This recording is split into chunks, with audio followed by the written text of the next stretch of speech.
مسلمان کی یہ شان ہے، یہ کوئی مبالغہ نہیں ہے۔ آج جو حکومت بننے جا رہی ہے اس کا تمام تر دار و مدار قوم مسلم پر ہے۔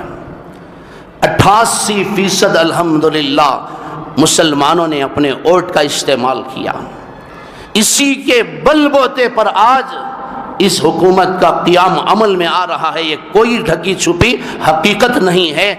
سارے میڈیا نے اور تمام لوگوں نے اس کا اعتراف کیا ہے، اور خاص طور سے ریاست کرناٹک کے مسلمانوں کو لوگ رشک کی نگاہ سے دیکھتے ہیں۔ سچائی یہ ہے، یہ کسی ایک عالم دین کی محنت نہیں ہے، یہ کسی مخصوص ایک واحد تنظیم کی کوشش نہیں ہے۔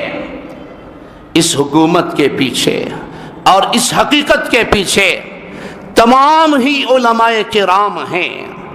اللہ ان سب کو جزائے خیر دے جنہوں نے ممبر و محراب سے آواز اٹھائی، لوگوں کو توجہ دلائی، احساس دلایا اور ووٹ کی اہمیت اور قدر و قیمت کو سمجھایا۔ ریاست کرناٹک کے تمام ہی علماء کرام اس حکومت کے قائم ہونے کے ذمہ دار ہیں۔ انہوں نے اپنی ذمہ داری کو ادا کیا۔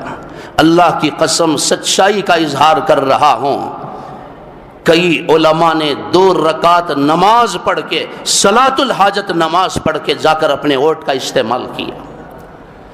کئی علماء کرام نے منتیں مانی، سورہ یاسین پڑھ کر انہوں نے دعائیں پڑھتے ہوئے انہوں نے ووٹ کا استعمال کیا ہے، بٹن دبایا ہے۔ تمام تنظیموں نے اس کے پیچھے کوشش کی، محنت کی، تمام مساجد کے ذمہ داروں نے اور تمام قوم مسلم کے نوجوانوں نے اس کے پیچھے محنت کی۔ اللہ نے ان نتائج کو ظاہر کیا، یہ حقیقت سامنے آ گئی۔ ہم ریاست کی تو کیا ملک کی حکومت کو بھی بدل سکتے ہیں اگر واقعتاً اس طرح کا اتحاد اور اس طرح کی بیداری ہم مسلمانوں کے اندر آ گئی۔ اللہ کا فضل ہے کہ ریاستی حکومت کو ہم نے بدلا ہے۔ یہ عزم لے کر جائیں، یہ ارادے ابھی سے لے کر جائیں کہ انشاءاللہ 2024 میں ہم ہندوستان کی اس ملک کی حکومت کو بھی انشاءاللہ بدل کر رہیں گے۔ یہ عزم لے کر جائیں، ابھی سے اس کے پیچھے محنت کریں۔ جو بچے 18 سال کے ہو چکے ہیں ان کے ووٹر آئی ڈی کارڈ تیار کریں۔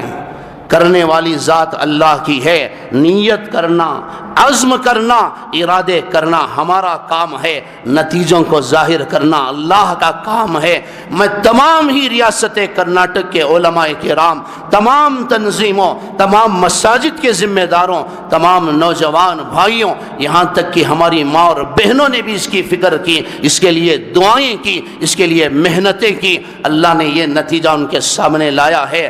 اللہ ان کی خدمات کو قبول فرمائے۔